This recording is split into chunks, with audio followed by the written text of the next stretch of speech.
The proposition. Olivia Reed stared at her laptop screen. The numbers in her bank account mockingly small compared to the past due notices scattered across her kitchen table. 3 years after graduating with a photography degree, she'd managed to build a modest portfolio, but not a sustainable income. The medical bills from her father's heart surgery had depleted her savings, and her part-time job at a local gallery barely covered rent. Just one more gallery rejection, she muttered, closing her email. The silence of her apartment was interrupted only by the occasional drip from the leaky faucet she couldn't afford to fix. Her phone buzzed with a text from her roommate Tessa. Check this out. Weird, but maybe worth it? The link led to a classified ad that seemed more like a business proposal than anything else. $15,000. Marriage of convenience. 1 year. No romantic entanglements. Professional arrangement with clear terms. Inquire only if serious. Olivia laughed, then stopped. $15,000 would cover her father's remaining medical bills and give her breathing room to focus on her photography. Was this some kind of joke or worse? Against her better judgment, she sent an inquiry. 2 days later, she sat across from Marcus Sinclair in a private room at an upscale downtown restaurant. At 34, he was sharply dressed in a tailored suit that contrasted with Olivia's thrift store blazer. His dark hair was neatly trimmed, and his expression was more businesslike than predatory, which slightly eased her nerves. I appreciate your punctuality, Ms. Reed, he said, sliding a folder across the table. My proposal is straightforward. My grandfather's will contains what I call the partnership clause. To maintain control of Sinclair Technologies, I must be married before my 35th birthday, which is in 3 months. Olivia flipped through the document. Prenuptial agreement outlining the terms. 1-year marriage, separate finances, shared residence for appearances, and complete confidentiality. Why me? She asked, looking up from the papers. You have no connections to my industry or social circle, reducing complications? Your background check came back clean. And you appear to need the money, which creates mutual benefit. His tone was matter-of-fact, not unkind, but certainly not warm. You had me investigated? I'm offering you legal partnership in my life, Miss Reed. Due diligence is necessary. Olivia pushed the folder back. This is insane. It's business, Marcus countered. 1 year of your life for financial stability. The house has separate wings. Your privacy will be respected. You can continue your photography work uninterrupted. And what about dating? Real relationships. Discretion would be required from both parties. Public appearances together would be necessary occasionally. Olivia stood to leave, then hesitated. The amount could change everything for her father's recovery and her career. $20,000, she said suddenly, and access to your company's studio. Space for my portfolio work. Something flashed in Marcus's eyes. Surprise, perhaps respect. Ms. Reed, I believe we have the beginning of a negotiation. He extended his hand. Shall we discuss terms? Olivia's hand met his, firm and resolute. Neither could have possibly known that this clinical handshake was the first step toward an empire. Neither had imagined building or the unexpected journey. From contract to something far more complex than signatures on paper could define. Paper promises the wedding was as clinical as the contract that preceded it. No family, no friends, just Olivia, Marcus, and a justice of the peace in a downtown government office on a Tuesday afternoon. Olivia wore a simple cream dress she had found on clearance. Marcus, a gray suit that probably cost more than her entire wardrobe. The rings were platinum and practical, purchased the day before. By the power vested in me, I now pronounce you husband and wife, the official declared. With practiced indifference. No kiss was exchanged, just a polite handshake that made the clerk raise an eyebrow. That evening, Marcus's driver delivered them to a sleek, modern house nestled in the hills overlooking the city. The architectural masterpiece of glass and steel seemed to reflect Marcus himself, and precise and distinctly compartmentalized. East wing is yours, Marcus explained, leading her through the minimalist living room. Kitchen is shared, but I'm rarely home before 8. Your keycard. Access is all common areas, and your wing only. Olivia's wing was larger than her entire apartment. Floor-to-ceiling windows framed the city skyline, while the bedroom featured a king-size bed and an adjoining photography studio complete with professional lighting equipment. "You mentioned studio space," Marcus said, noting her surprise. "I had it set up last week." "This is more than I expected," Olivia admitted. "Clear expectations prevent complications," he replied. "Breakfast is at 7, if you wish to join." "Good night, Miss Reed," Mrs. Sinclair. Officially. The first month passed with surgical precision, existed like roommates on carefully orchestrated schedules. Marcus left before dawn for the office. Olivia worked on her portfolio or at the gallery. They occasionally shared dinner, discussing neutral topics like city politics or architecture, never personal histories, never emotions. But small cracks in their careful arrangement began to appear. It started with coffee. Olivia discovered Marcus's expensive espresso machine, but couldn't operate its complicated settings. After her third failed attempt, she left a note. "Your coffee maker requires an engineering degree. Help?" The next morning, she found a handwritten guide beside the machine, in precise architectural handwriting, along with a bag of specialty beans. These yield better results. The settings are marked. Weeks later, during a rare evening when both were home, a thunderstorm knocked out the power. Olivia found Marcus in the kitchen, illuminated by his phone's flashlight as he searched for candles. "Third drawer on the left," she said.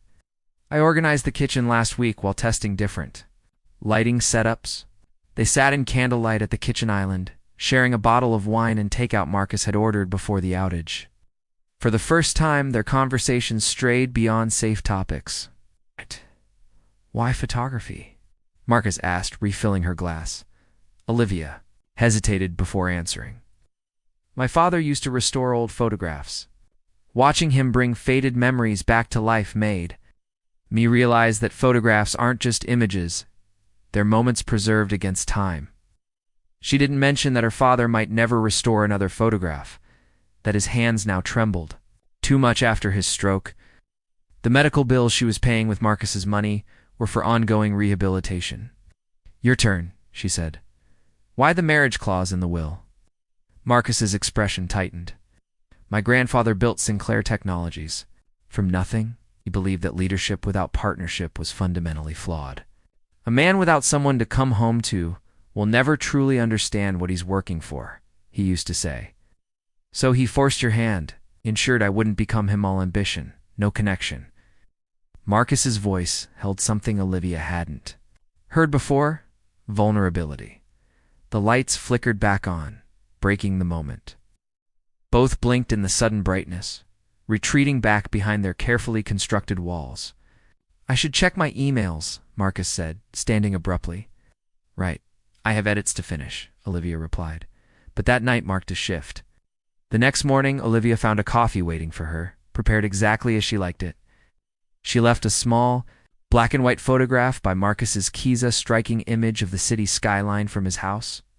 The lights forming constellations against the darkness. No notes were exchanged. None were needed. Their carefully drafted contract hadn't accounted for the most unpredictable variable of all: the quiet, persistent power of simple human connection.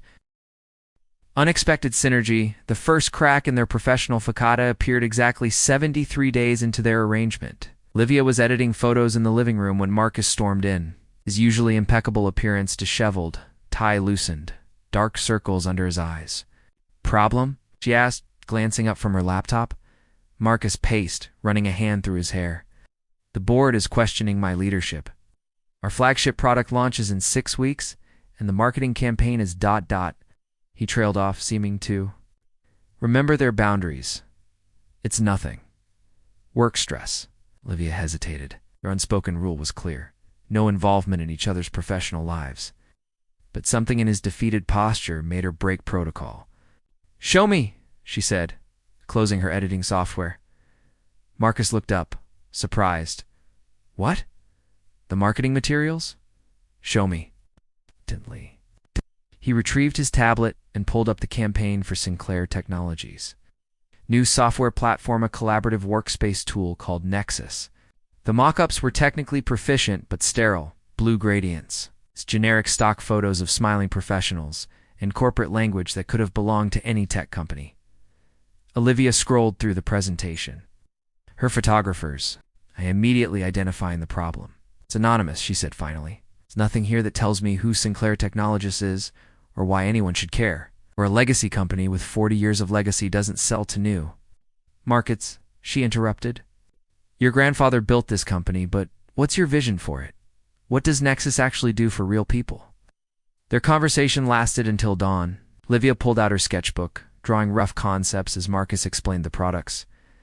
Features by morning coffee cups littered the table alongside scribbled notes and concept sketches. It's about connection, Olivia said, tapping a particularly promising design. Not just efficiency. Your platform connects remote teams in a more human way than your competitors. That's your edge. 3 days later, Marcus called her from the office. Can you come in? Bring your camera. The Sinclair Technologies headquarters occupied the top floors of a downtown high-rise. Employees stared as Marcus introduced Olivia as our creative consultant rather than his wife. In the boardroom, executives in expensive suits waited expectantly. Show them, Marcus said simply. Nervous, but determined. Olivia presented their new concept, a campaign featuring real remote workers around the world, connected through Nexus. Not polished models, but actual people, a programmer in Tokyo, a designer in Cape Town, a project manager in London, all working together seamlessly despite never having met in person. We'll tell their stories, she explained. How Nexus transformed their work, their teams, their lives. Authentic documentary-style photography and narratives that demonstrate the human impact of the technology. The room was silent when she finished. Then the marketing director spoke.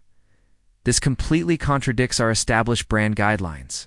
Our established brand is failing, Marcus countered. Our market share dropped 12% last quarter. We need something different. The CMO, Jasmine Chen, studied the mock-ups. It's risky, personal, but it feels right. She looked at Marcus with newfound respect. Where did this come from? Marcus glanced at Olivia. A fresh perspective. Within weeks, Olivia found herself traveling internationally, photographing Nexus users in their natural environments. Marcus accompanied her on several trips, observing as she coaxed authentic moments from their subjects. The images she captured were striking. A mother coding while her toddler napped nearby. A team celebrating a breakthrough via video call. Their joy palpable, despite the physical distance between them. Back in the editing room at Sinclair Technologies, Olivia and Marcus worked side by side, selecting images and crafting narratives. Their creative rhythm was surprising. She pushed his technical thinking toward humanity, grounded her artistic impulses in strategy. Employees noticed the change in Marcus. The reserved CEO began engaging more, asking questions, listening intently. The company culture shifted as the campaign took shape, becoming more collaborative, more dynamic. The night before the campaign launch, they worked late at the office finalizing details, surrounded by Olivia's photographs on display. Boards, Marcus paused. We make a good team, he said quietly. Olivia looked up from her computer. In the soft evening light, with his sleeves rolled up and guard down, Marcus looked different. Not the rigid businessman she'd married on paper, but a passionate creator invested in something meaningful. Yes, she replied. We do. Neither acknowledged.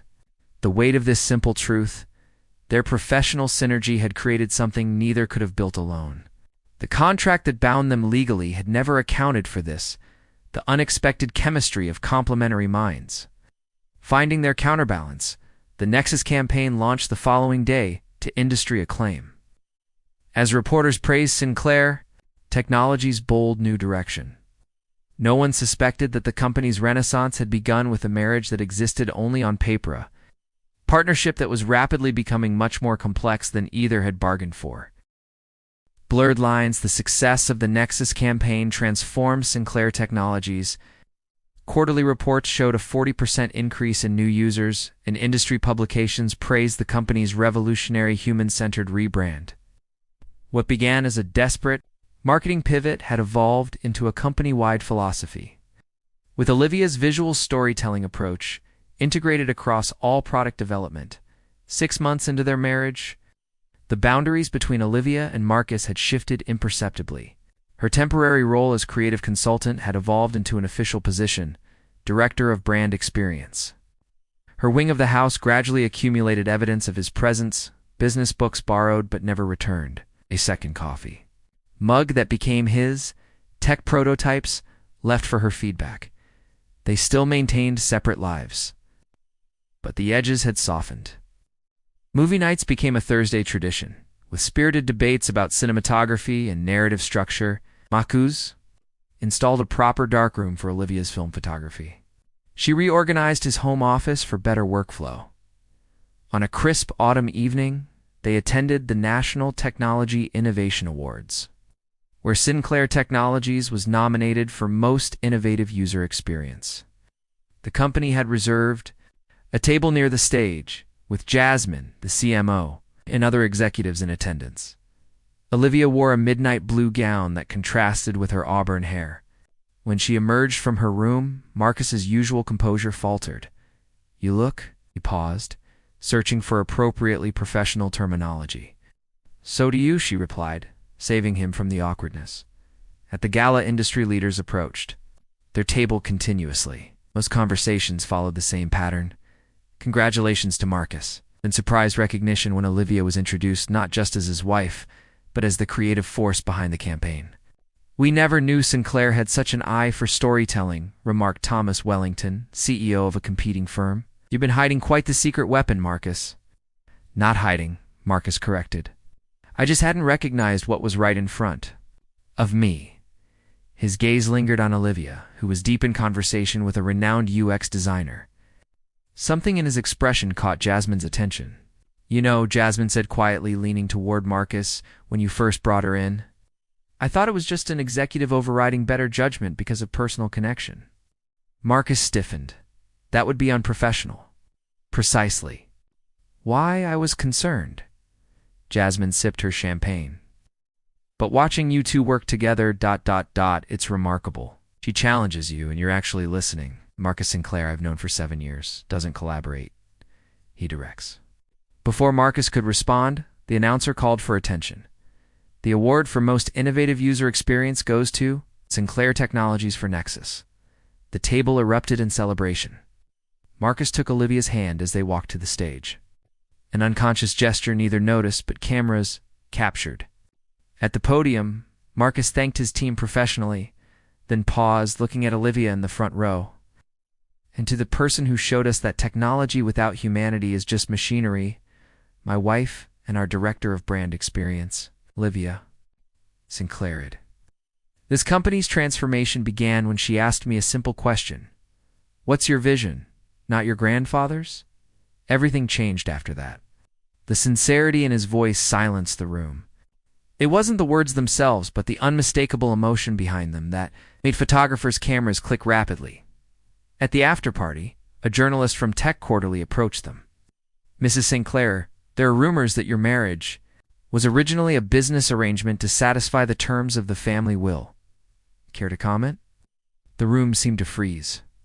Olivia felt Marcus tense beside her, his hand instinctively finding the small of her back. Before either could respond, Jasmine intervened smoothly. "I'm afraid you've been misinformed. If you'd like to discuss Sinclair's innovation strategy, we'd be happy to schedule an interview." The journalist persisted, looking directly at Olivia. "So you denied that this marriage began as a contract?" Olivia met his gaze steadily, then looked at Marcus. In that moment, the carefully constructed narrative of their relationship hung in the balance.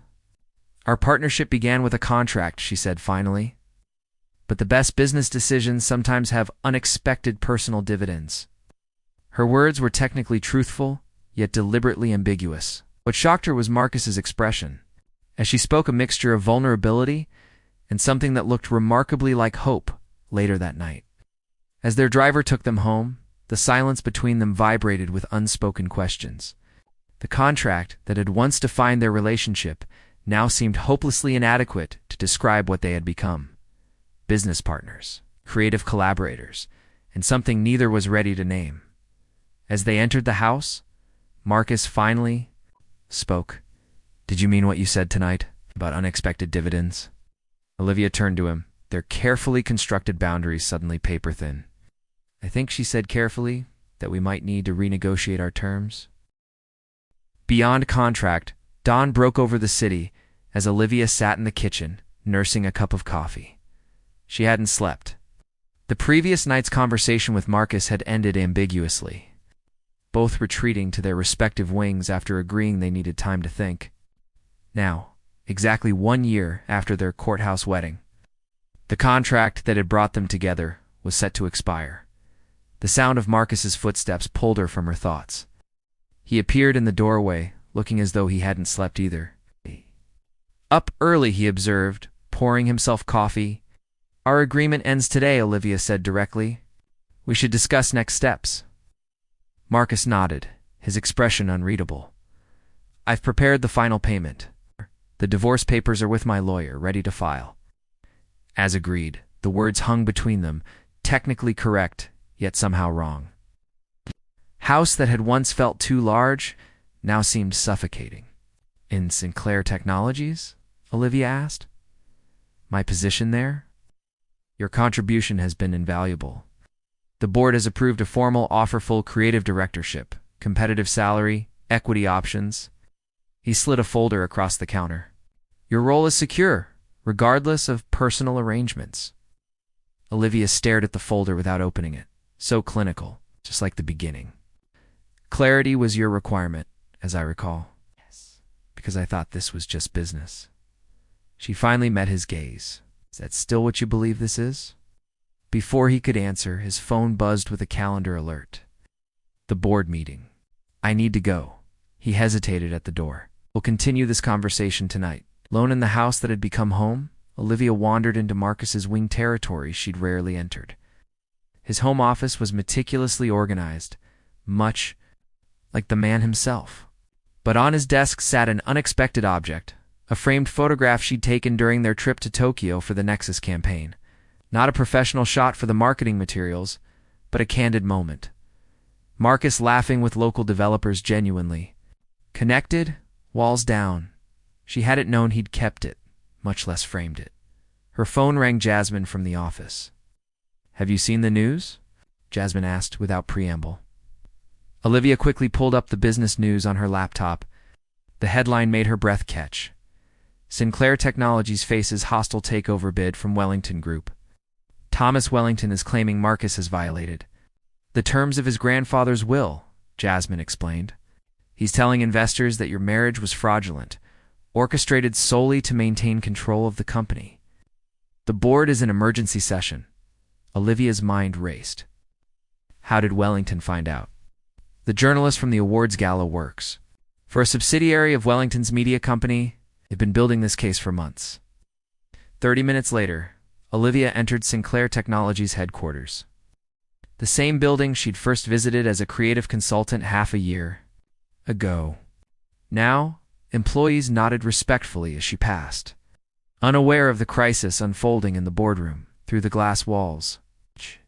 She could see Marcus standing at the head of the table, board members seated around him with grave expressions.